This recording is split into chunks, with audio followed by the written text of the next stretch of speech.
Well, we all know the holidays can be a whirlwind of socializing and spending.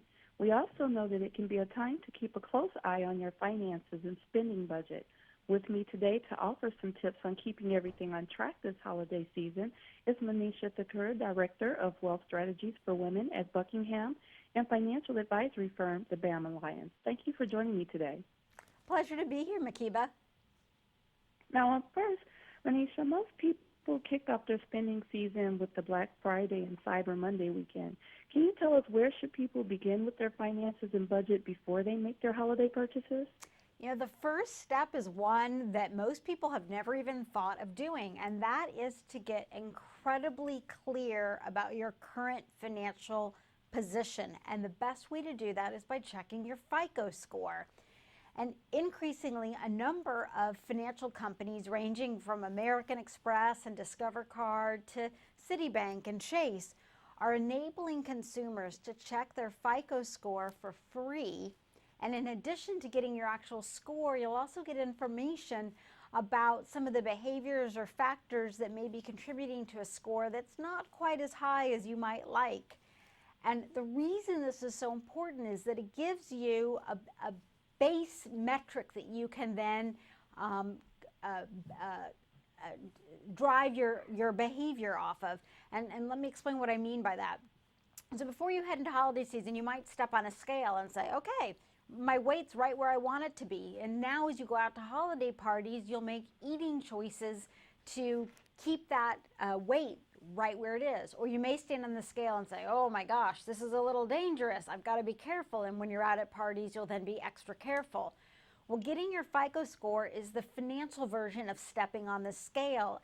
And by having that information before you go out and start spending, you will make smarter and more mindful and conscious spending decisions. Absolutely. Now, you've talked about the FICO score. Now, we do know that sometimes it can be confused as being the same as a credit score. So can you please share with us how the two are different from each other? Absolutely. So your FICO score is a three-digit number that ranges from 300 to 850. It summarizes how financially responsible you are in managing your credit. And unlike your weight, higher is better with a FICO score. Now, importantly, with the FICO score, this is the number that is used in 90% of lending decisions to decide what interest rate you're going to be charged. By contrast, there are also generic credit scores out there, and I would liken them to standing on a scale to measure your weight that's not been calibrated properly. So you'll get a number, but does it really tell you anything about your true financial or your true physical position? No. And it's the same thing with a generic credit score. Since 90% of lending decisions are based on your FICO score, that's the score that you want to look at. If it doesn't say literally FICO score in front of the number, then you're not looking at the right number. That's the difference.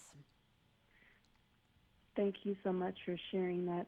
Now, also share with us what are some of the more common mistakes that people make as they plan their holiday budget? So a couple of different things I see. One common mistake would be setting a number. I've got $200 or $400 to spend for this holiday season, but not putting an overarching strategy around that. In other words, not saying, do I want to go wide and shallow? Do I want to buy a lot of small gifts for different people, or do I want to go narrow and deep? Do I want to buy just a few whiz-bang gifts for a handful of people? And in the absence of a big picture strategy, many people end up going wide and deep, which is a recipe for financial disaster unless money is no object. Another common mistake people might make is not talking about a financial strategy with their family and deciding, this year perhaps we want to do a grab bag, so we're all just giving one gift, or do we want to only give gifts to kids this year? And so having that kind of conversation. And so those are some of the common things that I see around mistakes, specifically as it relates to spending and budgeting at the holiday season. I love that you shared that, absolutely. Now, you talked about the importance of knowing your FICO score before you start and as well as along the way during your shopping. What are some other expert tips that you can give for staying financially fit during the holiday season? Sure. So three that I like to emphasize are one, automating, two, monitoring, and three, just saying no. And I'll give some more detail on each one of them. In terms of automating, one of the smartest things I think you can do, particularly at the holiday season, is set up your regular bills for auto pay. And the reason is that you get busy at the holiday season, and 35% of your FICO score is derived from your history of on-time bill payments. And by setting up auto pay, you're guaranteed to pay your bills on time.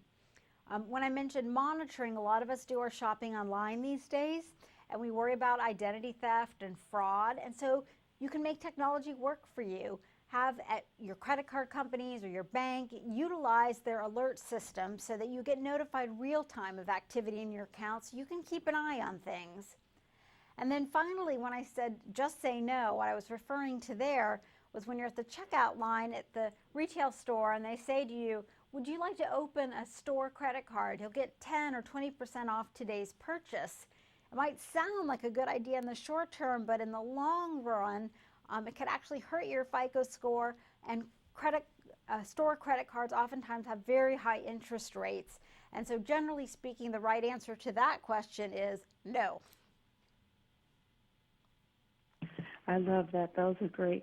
Now, you talked about accessing your FICO score. Where can people go to get that information about their FICO score? So a great website is literally called FICOscore.com, FICOscore.com. You can get a lot of great information about what are the different elements of a FICO score, what steps you can take with your own behavior to improve your score, and also a listing of which are the financial institutions that are offering their customers the ability to get their FICO score for free. Awesome. Thank you so much for those tips. And again, for more information and to access your FICO score, visit www.ficoscore.com.